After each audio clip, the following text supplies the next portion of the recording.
Good afternoon, class. Now we are back again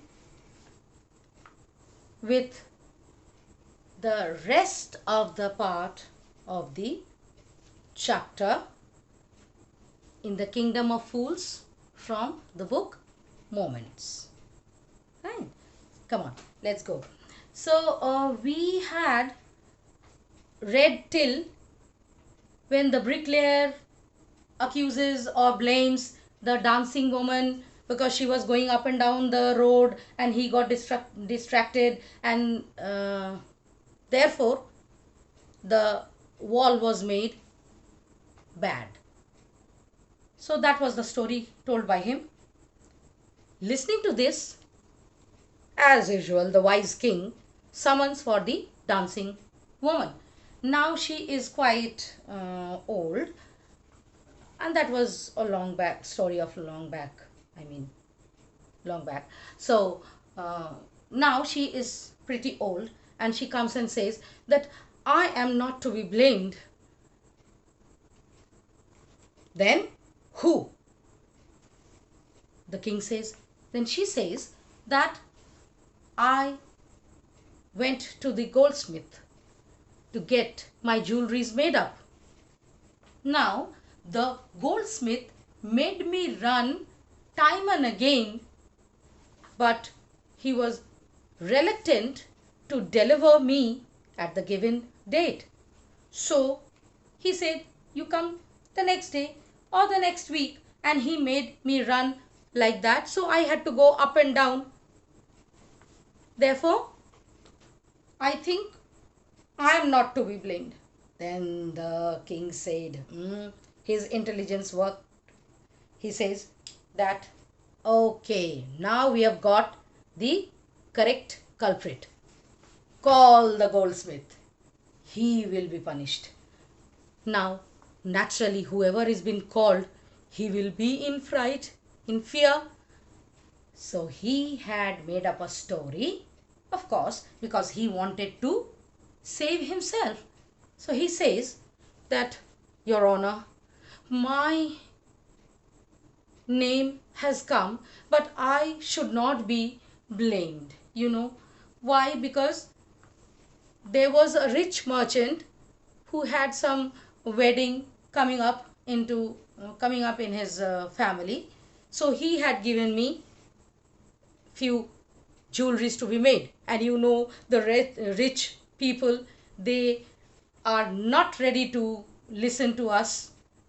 Everything they want fast.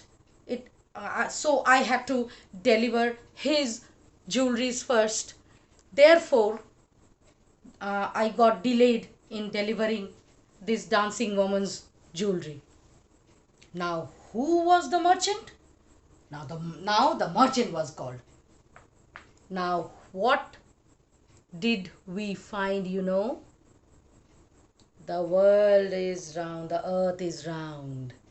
It again came on to the same merchant. Okay.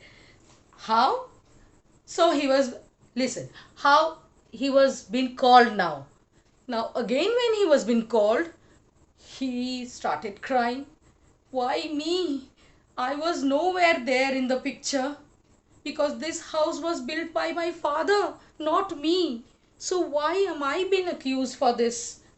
So the king says, whatever it is, you have inherited everything from your father, the wealth, the property, everything. So the crime that he has done, the sin that he has done, you have to be punished for the same. So I am not going to hear anything. Put him onto stake. You know what is a stake? Stake is a pole sort of thing which is pointed at the top, and whoever is being executed on stakes, they are executed exactly like this. I'll show you a picture. You just see. Can you see? Yes. So this is stake. A person is been put onto it and slowly it would penetrate and come out from the back, and eventually the man would die. Namaste. Okay, so now the person was called, one of the person who would make steaks and all. He made the steak and he came running that, my lord, I have made the steak, but the steak has been made a little fat. So this merchant whom you are asking to be put onto the steak, it will not fit in the it will not fit him. I mean, he won't be able, we won't be able to put him onto that steak because the steak is fat and the man is thin. Now what? He was been, now the king, the intelligent king, what he did? He asked his men to go and look for a fat person to be put onto the steak, because the steak is made, somebody or the other has to be put onto it, and that's it. So the king's men went round and caught hold of the disciple. That disciple, when the guru and the disciple came, you remember? That disciple remained here, the guru went off because the disciple was reluctant to leave this city because everything he was getting so cheap. So he used to eat and eat and eat, and he had become so fat. So he was absolutely fit for putting onto the steak. Now he remembered his guru's words. He said, when foolish people stay, where foolish people stay, a city of fools, you don't know what they will do next. They are unpredictable, you know. Foolish are always unpredictable. So now he started crying and he was praying to the guru to come. The guru was a very learned, he was what you called a Siddha Mahatma. The guru was like that. He could see the past. He could see the future. He was such learned person. Now the guru somehow came to know that, means with his tap, jap tap, he had that power. With his power, he understood that his disciple is in trouble. So he came running. And then after he reached there, he started scolding his disciple. And thereafter, he whispered something into the disciple's ears. Okay, now the guru came in front of the king and asked the king, "O wisest of kings, who is greater, the guru or the disciple?" The king says, "Of course the guru, no doubt about it.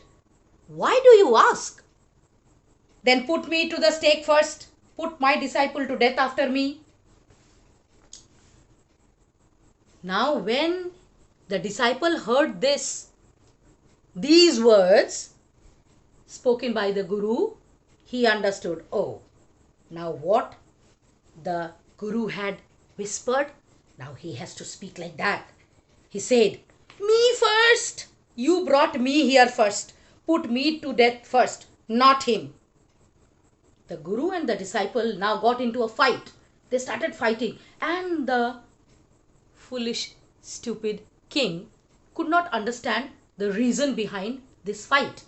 So he asked the guru, "You are a learned man. Now you tell me, why do you fight? That too, to die?" "I want to die first. I want to die first." This was the fight. So what was it? Then the guru said that if you promise to put me to death, then I will tell you.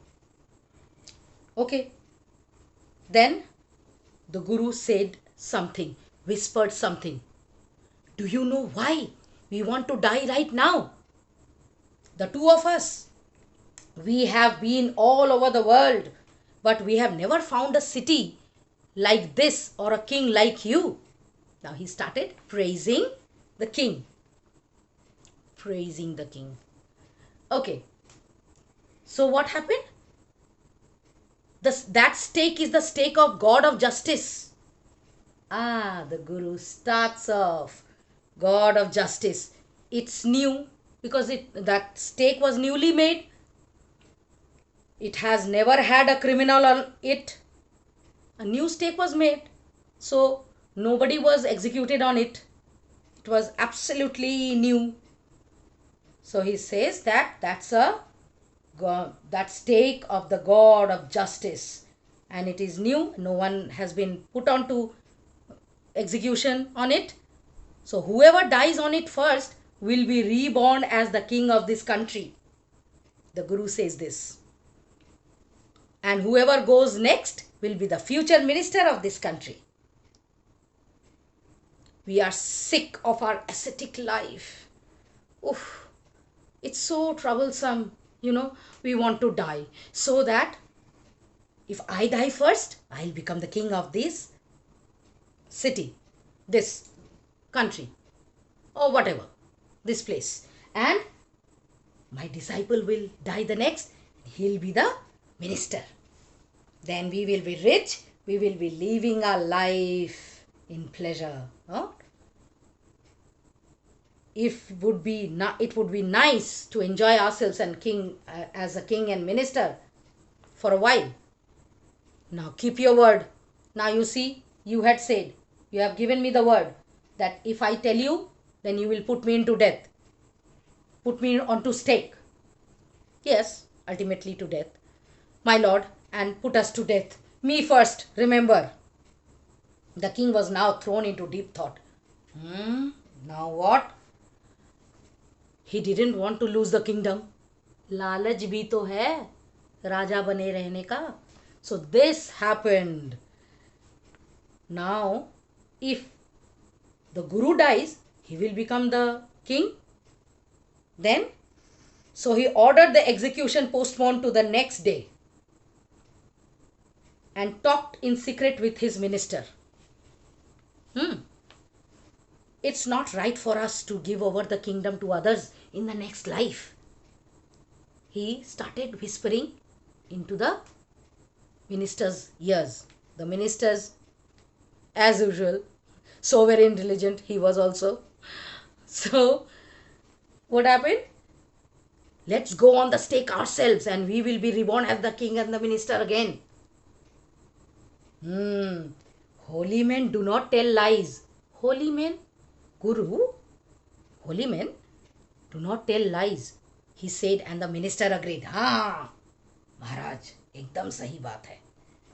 So he told the executioners, one who is going to put onto the stake, that person, जिसको हिंदी में जल्लाद कहते हैं ना, that is it, executioner.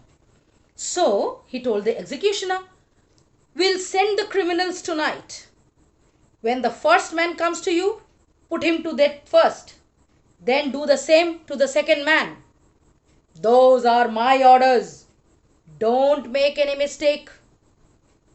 That night, the king and the minister went secretly to the prison, released the Guru and the disciple, disguised themselves as the two. As the two means the Guru and the disciple. The king became disguised himself as the Guru and the minister like his disciple. And as arranged beforehand with loyal servants, were taken to the stake and promptly executed. Wow. Now what happened? So what happened? The king and the minister was put onto the stake one after the other. Excuse me. When the bodies were taken down to be thrown to crows and vultures, the people panicked. Raja or Mantri? They saw before them the dead bodies of the king and the minister. city was in confusion. Arey, how did this happen? All night they mourned and discussed the future of the kingdom. Oh God, the king died and the minister died. Then they started discussing among themselves about the future. Now what next? Some people suddenly thought of the guru and the disciple and caught up with them as they were preparing to leave town unnoticed. Unnoticed matlab without putting anybody into notice, means without putting anyone into knowledge. They were quietly trying to move out of the city, and the people caught them. We people need a king and a minister, said someone. Others agreed. Yeah, yes, correct. They begged the guru and the disciple to be their king and the minister. It didn't take many arguments to persuade the disciple. Yes, disciple ko to maza hi tha. He would be minister. But it took longer to persuade the guru. The guru was a learned person. So how would he agree so soon? They finally agreed to rule the kingdom of the foolish king and the silly minister on the condition that they could change all the old laws. Old laws means work at night, sleep during the daytime. All changed. Again it was as before. From then on, night would be again night and day would again be day. And you could get nothing for a duddu, a rupee. It became like any other place. If you have to buy vegetables, you pay less. If you have to buy something else a little expensive, you have to pay more. Like that. As everywhere it is. So this is the story. So what have we come to know by reading this story? What have you understood by reading this story? That it's better to have a kingdom, or it's better to be without friends than to have foolish friends. Something like that means it's better to be alone, live alone, than to be in the company of foolish people, because foolish people ruin your life. Okay, then in the next class again we will discuss about the question answers, and till that time take good care of yourself. Bye bye.